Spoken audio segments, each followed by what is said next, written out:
नमस्कार मु अंकिता आज समाचार को नहीं बलांगीर जिला बेलपड़ा धूमफटा रास्ता निर्माण दाबी मंडल अंचल युवगोष्ठी और कौशल समन्वय समितिर सदस्य माने बलांगीर कंटाबांजी रास्ता अवरोध कर विरोध प्रदर्शन करिसेंती। एही अंचलर यह एक मुख्य रास्ता प्रतिदिन यही रास्ता दे शह शह जानवाहन यातायात करुछि किंतु प्रशासन यही रास्ता प्रति अणदेखा करुछि बोली अभियोग होईछि। दीर्घ 2 घंटा विरोध प्रदर्शन पर अतिरिक्त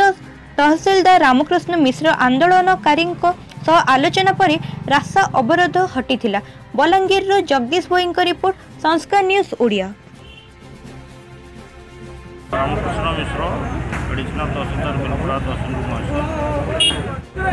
रास्ता खराब थी जो खाल ढीप थी जो ये अंचल किसी युवबंधु एवं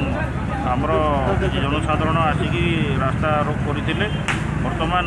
पीडब्ल्यूडी एग्जीक्यूटिव इंजीनियर को ये रास्ता विषय आम अवगत करूँ। बर्तमान रास्ता केमती वर्षा दिन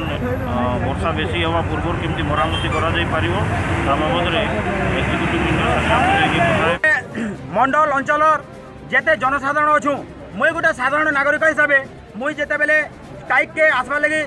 मत निमंत्रित करागला कि आम नागरिक सचेतन कमिटी दुकानी संघ जो मीटिंग कनु आम डिसीजन नेनु जे बेलपड़ा कॉलेज छकरू दुमाभटा पते रास्ता संपूर्ण मनोरंजनता पलटि दीर्घ 2 वर्ष पर